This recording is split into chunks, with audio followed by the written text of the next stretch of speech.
السلام علیکم ورحمۃ اللہ وبرکاتہ۔ وضو کے بعد یہ دعا پڑھیں۔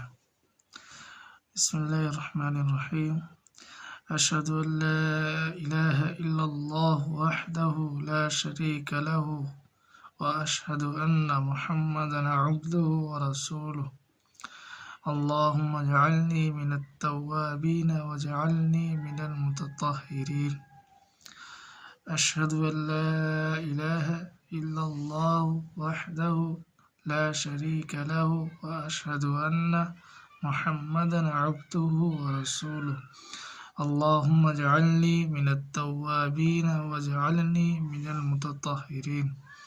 ترجمہ: میں دل سے اقرار کرتا ہوں کہ اللہ کے سوا کوئی معبود نہیں ہے، وہ اکیلا ہے، کوئی اس کا شریک نہیں ہے، اور میں اقرار کرتا ہوں کہ بے شک محمد صلی اللہ علیہ وسلم اس کے بندے اور رسول ہیں۔ یا اللہ مجھے توبہ کرنے والوں میں سے کر دیجئے اور مجھے پاک و صاف لوگوں میں سے کر دیجئے۔